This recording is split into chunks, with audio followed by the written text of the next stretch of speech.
الحمد للہ رب العالمین والصلاة والسلام علی خاتم النبیین۔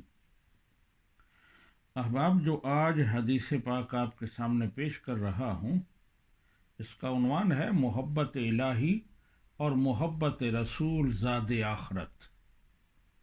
حضرت انس رضی اللہ تعالی عنہ روایت کرتے ہیں کہ ایک شخص نے نبی آخر الزمان صلی اللہ علیہ وآلہ وسلم سے پوچھا، قیامت کب آئے گی؟ رسول اکرم صلی اللہ علیہ وآلہ وسلم نے اس سے پوچھا، ما عادت لہا، تم نے قیامت کے لیے کیا تیاری کی ہے؟ یعنی قیامت کا سوال کر رہے ہو تو قیامت کے لیے تیاری کیا کی ہے؟ اس شخص نے جواب دیا، کچھ بھی نہیں، مگر اللہ اور اللہ کے رسول صلی اللہ علیہ وآلہ وسلم سے محبت کرتا ہوں، یہی میرا سرمایہ ہے۔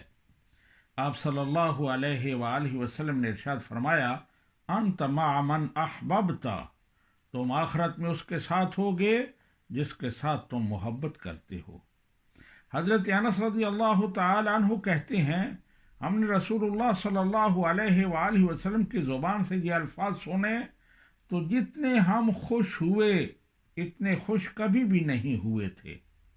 سیدنا انس رضی اللہ تعالی عنہ کہا کرتے تھے، انا احب النبی و ابا بکر و عمر رضی اللہ تعالی عنہما وارجو ان اکون معهم بحبی ایاہم وان لم اعمل بمثل اعمالہم، کہ میں نبی اکرم صلی اللہ علیہ وآلہ وسلم سے، حضرت ابو بکر و عمر رضی اللہ تعالی عنہما سے محبت کرتا ہوں اور امید رکھتا ہوں کہ ان کی محبت کی وجہ سے ان کے ساتھ ہوں گا قیامت کے دن، اگرچہ ان جیسے عمل نہ کر سکوں۔ تو یہ بخاری شریف کی حدیث ہے اور اس کا نمبر ہے 3688۔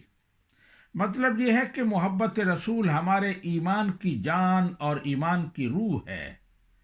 امت پر نبی رحمت صلی اللہ علیہ وآلہ وسلم کا اولین حق یہ ہے کہ آپ سے محبت کی جائے۔ اور پھر حضرت انس رضی اللہ تعالی عنہ کے بیان سے پتہ چلا کہ قیامت کی تیاری کے لیے جہاں محبت رسول ضروری ہے، محبت الہی ضروری ہے، تو وہیں سیدنا ابو بکر صدیق، سیدنا حضرت عمر رضی اللہ تعالی عنہما اور صحابہ کرام و اہل بیت اطہار رضی اللہ تعالی عنہم کی محبت بھی ضروری ہے۔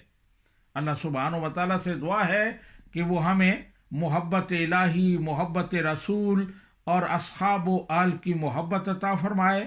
وما علینا الا البلاغ۔